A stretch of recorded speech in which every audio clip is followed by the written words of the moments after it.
বন্ধুরা, আজ আমি তোমাদের সাথে শেয়ার করব আমার নিরামিষ রান্নাঘরে বেসনের লাড্ডু রেসিপি। এই লাড্ডুটা মাত্র 3টে উপকরণ দিয়ে কিন্তু খুব সহজে বানানো হয়ে যায়, আর মুখে দিলে একেবারে মিলিয়ে যাবে, এত ভালো টেস্ট হয়।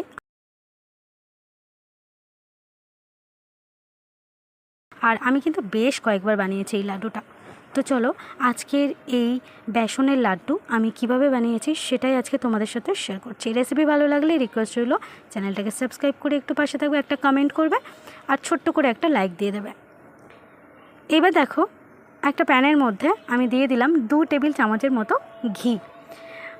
যে চামচের পরিমাপ করে ঘি দিয়েছি সেই চামচের পরিমাপ করে কিন্তু এখানে আমি বেসনটা দিয়ে দেব। তো এবার ঘিটা যখন মেল্ট হয়ে গেছে তখন ওই চামচের পরিমাপ করে দিয়ে দিচ্ছি 4 টেবিল চামচের মতো বেসন। তাহলে 2 টেবিল চামচ ঘি দিলাম আর 4 টেবিল চামচ দিয়ে দিচ্ছি বেসন। অল্প অল্প করে মাঝখানে মাঝখানে ঘি অ্যাড করাই ভালো, একসাথে বেশি ঘি না দিয়ে অল্প অল্প করে অ্যাড করলে কিন্তু একদম মেজারমেন্টটা ঠিকঠাক আসে।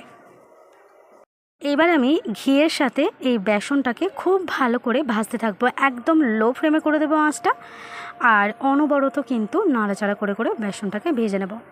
ততক্ষণ পর্যন্ত ভাজবো যতক্ষণ না বেসনের কালার চেঞ্জ হয়ে যায় আর বেসন থেকে একটা খুব সুন্দর একটা গন্ধ ছাড়ে, ঠিক ততক্ষণ পর্যন্ত কিন্তু নাড়াচাড়া করব। তো দেখো বেসনের কালারটা কিন্তু চেঞ্জ হয়ে গেছে আর বেসন একেবারে ভাজা হয়ে গেছে। আর এবার আমি গ্যাসটাকে একদম কমিয়ে দিয়েছি আর এর মধ্যে দিয়ে দিচ্ছি আরও 1.25 টেবিল চামচের মতো ঘি। তো আর কিন্তু ঘি লাগেনি, এই ঘিতেই কিন্তু হয়ে গিয়েছিল। যদি তোমাদের একটু 19-20 হয় তাহলে একটু দেখে ম্যানেজ করে নেবে। আমি ঠিক কীরকম হবে মেজারমেন্ট সেটা একটু দেখিয়ে দিচ্ছি। দেখো একদম এরকম ভেজা ভেজা টাইপের হবে, তবে খুব বেশি না, একদম যেরকমই দেখো এইরকম একটু ভেজা ভেজা টাইপের, ঠিক এই রকমই আনতে হবে। তো এইভাবে আরও লো ফ্লেমে বেশ কয়েকবার একটু নাড়াচাড়া করে নিচ্ছি, মানে মিনিট খানেক মতো আরও একটু নাড়াচাড়া করে নিচ্ছি। আর এইবার আমি এটাকে ঠান্ডা করে নেব। আর তার আগে আমি এর মধ্যে একটু এলাচের গুঁড়ো অ্যাড করব। তো আমি 10-12টা এলাচ একটু শিলে আমি রোস্ট করে নিয়ে আমি একটু গুঁড়ো করে নিয়েছি, আর সেই এলাচটাই আমি এখানে দিয়ে দিলাম। তো এলাচের গুঁড়োটা দেওয়া হয়ে গেছে, এবার আমি এটাকে একটা প্লেটের মধ্যে নামিয়ে নেব। নামিয়ে হাত শোয়া পর্যন্ত এটাকে ঠান্ডা করে নেব। মানে এটা তো এখন খুব গরম আছে, তো একটু হাত দিয়ে মানে লাড্ডুগুলো পাকানো যাবে সেরকম অবস্থায় আনতে হবে। তো চলো এটাকে একটু হালকা একটু ঠান্ডা করে নিয়ে আমি তারপরে ফিরে আসছি।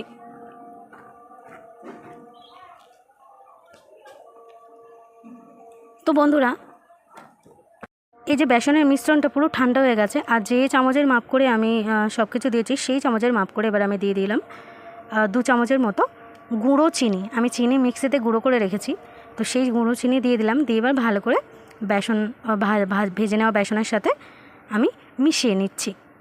আর ভালোভাবে মেশানো হয়ে গেলে এবার লাড্ডুর আকারে সবগুলো গড়ে নেব। তো একটু গরম থাকতে থাকতে কিন্তু লাড্ডুগুলো প্রস্তুত করতে হবে, ঠান্ডা হলে কি হবে আমি ঠিক জানি না, তবে এটাই নিয়ম যে গরম থাকতে থাকতে লাড্ডুগুলোকে তৈরি করে নিতে হবে। আর আশা করি তোমরা বুঝতে পারলে যে কত কম সময়ে আর কত অল্প উপকরণ দিয়ে কিন্তু এই লাড্ডুটা বানানো হয়ে গেল। আর লাড্ডুটা কিন্তু খেতে খুবই চমৎকার হয়। আমার রিকোয়েস্ট রইল বন্ধুরা, এই বেসনের লাড্ডুটা তোমরা প্লিজ একবার ট্রাই করো, আর কেমন হলো আমাকে অবশ্যই কমেন্ট করে একটু জানিও। ভালো হোক খারাপ হোক তোমাদের যেরকম মনে হবে সেরকম কমেন্ট করো, এটাই আমার রিকোয়েস্ট। আর অবশ্যই করে একটা লাইক দিয়ে দেবে, আর রেসিপি ভালো লাগলে নিশ্চয়ই আর আবারও আসবে এরকম আরও অনেক সুন্দর সুন্দর রেসিপি নিয়ে। আর এইভাবেই কিন্তু আমি সমস্ত লাড্ডুগুলো গড়ে নিচ্ছি। তো দেখো, আর উপরে একটুখানি পেস্তা দিয়ে আমি একটুখানি জাস্ট একটু দেখতে ভালো লাগবে তাই একটু এরকম করে দিয়েছি।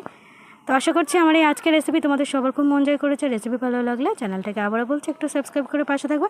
তো চলো আজ এই পর্যন্ত, আবারও আসবো আরও একটা নতুন রেসিপি নিয়ে।